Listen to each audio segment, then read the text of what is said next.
બાળકનો ઓળખ તેની ક્ષમતાઓથી નહીં, પણ તેની અંદર છુપાયેલી અદ્ભુત સંભાવનાઓથી થાય છે, અને આવી જ સંભાવનાઓને નવી પાંખો આપી રહ્યું છે બોટાદનું એક વિશ્વાસપાત્ર સરનામું, આસ્થા સ્નેહનું ઘર, વર્ષ 2008મી કાર્યરત આસ્થા ચેરિટેબલ ટ્રસ્ટ, જ્યાં આજે 45મી વધુ મનોદિવ્યાંગ બાળકોને વિનામૂલ્યે શિક્ષણ, તાલીમ, ભોજન અને ગણવેશ આપવામાં આવે છે. પણ વાત માત્ર શિક્ષણ સુધી સીમિત નથી. આ બાળકો હવે આત્મનિર્ભરતા તરફ કદમ વધારી રહ્યા છે. આગામી રક્ષાબંધન માટે આ બાળકોએ પોતાના કૌશલ્યથી તૈયાર કરી છે 10,000મી પણ વધુ રંગબેરંગી રાખડીઓ. ₹10મી 80 રૂપિયા સુધીની આ રાખડીઓ માત્ર સ્નેહનો દોરો નથી, પણ તેમના આત્મવિશ્વાસનું પ્રતીક છે. અને હા, રમતગમતના મેદાનમાં પણ આ બાળકોએ કમાલ કરી છે. જર્મનીમાં યોજાયેલી સ્પેશિયલ ઓલિમ્પિક્સમાં કાજલ બોડિયાએ બાસ્કેટબોલમાં સિલ્વર મેડલ મેળવી દેશનું નામ રોશન કર્યું છે, તો આદિત્ય જાદવે નેશનલ બોક્સિંગ ગેમ્સમાં પણ સિલ્વર મેડલ પોતાના નામે કર્યો છે. આ ઉપરાંત સંસ્થા દ્વારા દર વર્ષે દિવ્યાંગો માટે મેડિકલ કેમ્પ, સાધન સહાય અને બહેનો માટે સિલાઈ તાલીમ જેવા અનેક સેવાકીય કાર્યો કરવામાં આવે છે. જેમ સંસ્થાના પ્રમુખ શ્રી પ્રકાશભાઈ ભીમાણી કહે છે, અહીં માગણી નહીં, પરંતુ લાગણીથી કામ થાય છે. તો ચાલો આ રક્ષાબંધને આ વિશેષ બાળકોએ બનાવેલી રાખડીઓ ખરીદીએ અને તેમના ચહેરા પર એક નાનું મસ્કાન અને ભવિષ્યને નવી આશા આપીએ. આસ્થા સ્નેહનું ઘર, પાળીયાદ રોડ, બોટાદ. સંપર્ક કરો અને સંવેદનાના આ યજ્ઞમાં સહભાગી બનો. પ્રકાશભાઈ ભીમાણી, આસ્થા સ્નેહનું ઘર મનોદિવ્યાંગ બાળકોની શાળા બોટાદ. અહીંયા મનોદિવ્યાંગ બાળકો છે એ વર્ષ દરમિયાન જુદી જુદી વોકેશનલ એક્ટિવિટી કરતા હોય છે.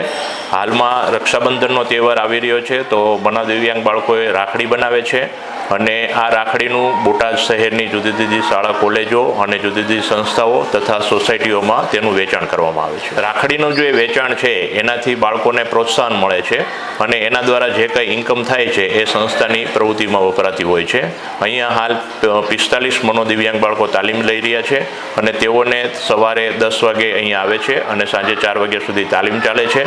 તેઓના ભોજન અને તાલીમ, શિક્ષણ, સ્ટેશનરી આ તમામ સુવિધાઓ સંસ્થા તરફથી તેમને વિનામૂલ્યે આપવામાં. આ સંસ્થા બોટાદમાં 2005માં સંસ્થાનું પાયો નખાણો. ત્યાર પછી 2023માં સ્નેહનું ઘર નામનું એક આ સુંદર બિલ્ડિંગ બન્યું, જેમાં આધુનિક સુવિધાઓ સાથે તમામ પ્રકારની ટેકનોલોજી સાથેની તાલીમ કેન્દ્ર શરૂ કરવામાં આવ્યું.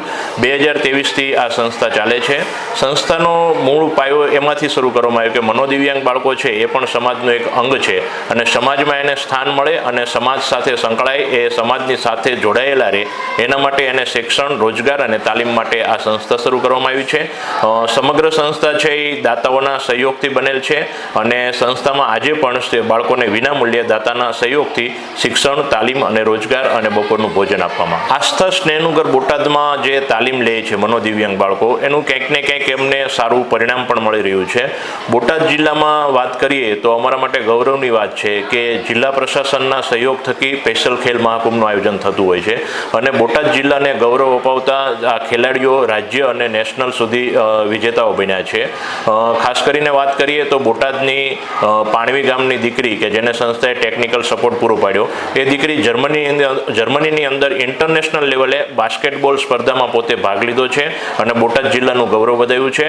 આ ઉપરાંત ગત વર્ષે ગ્વાલિયર મુકામે જે ટુર્નામેન્ટ આયોજન થઈ એમાં સંસ્થાનો વિદ્યાર્થી આદિત્ય પોતે બોચી નામની જે ગેમ છે એમાં ભાગ લીધો છે અને નેશનલ લેવલે પોતે પ્રતિનિધિ કર્યું છે. સંસ્થાની જ એક દીકરી શાહક્રિયા બેંગ્લોર ખાતે મનોદિવ્યાંગ બાળકો માટેની ક્વિઝ કોમ્પિટિશન, જે કેબીસી હોય છે એ ટાઈપની ક્વિઝ કોમ્પિટિશન હતી, તો એની અંદર પોતે બેંગ્લોર ખાતે નેશનલ લેવલ સુધી પોતે પાર્ટિસિપેટ થઈ છે. આ તમામ કામગીરીની અંદર બોટાદ જિલ્લા સમાજ સુરક્ષા કચેરી, બોટાદ જિલ્લા કલેક્ટર કચેરી અને જિલ્લાની જુદી જુદી વહીવટી કચેરીઓ છે એનો પણ અમને બહુ સહયોગ મળતો હોય છે અને આ સહયોગ થકી જ તે સંસ્થાના જે દિવ્યાંગ બાળકોની તાલીમ છે એ ઉજળી થઈ રહી છે. સંસ્થામાં સવારે 10 વાગે બાળકો આવે છે, આવીને સૌપ્રથમ પ્રાર્થના કરે છે, ત્યાર પછી એમના વર્ગમાં જે વિભાજન કર્યું છે એ મુજબ 5 વર્ગની અંદર વહેંચાઈ જાય છે. એની અંદર એને જીવન જરૂરી તાલીમ, શિક્ષણની તાલીમ, એડીએલ એટલે કે ડેઇલી એક્ટિવિટી ફોર લિવિંગ એ તાલીમ આપવામાં આવે છે. શિક્ષણમાં એને 0 થી 9ની ઓળખ, સામાન્ય અક્ષર જ્ઞાન આ શીખવવામાં આવે છે. પોતાનું નામ, નામ, ગામનું નામ એ પોતે મૌખિક કરી લે, કદાચ પૂરેપૂરું સમજે નહીં પણ કોઈ ને લખીને બતાવી શકે એ પ્રકારની એને તાલીમ આપવામાં આવે છે, જેથી કરી એ બહાર ક્યાંય ભૂલો પડ્યો હોય તો એનું પોતે ઓળખ આપી શકે. ઉપરાંત એને એડીએલ એટલે કે ડેઇલી એક્ટિવિટી, સવારે જાગ્યાથી લઈ અને રાત્રે સૂવી ત્યાં સુધીમાં જે જીવન જરૂરી ક્રિયા હોય છે, જાગવું, પછી નાહવું, તૈયાર થવું, કપડાં પહેરવા, કપડાને સંકેલવા, મૂકવા, આ બધી જ પ્રકારની તાલીમ એને આપવામાં આવે છે. રોડ પર કઈ રીતના રસ્તો પ્રસાર કરવો, કોઈ કચેરી આપણે કોઈ જગ્યાએ જવું હોય તો આપણે સાહેબ સાથે કેવી રીતના મુલાકાત કરવી, આ પણ એને શીખવવામાં આવે છે અને આના થકી પોતાનું જીવન એ સ્વતંત્ર રીતે જીવી શકે એ અમારો ધ્યેય છે.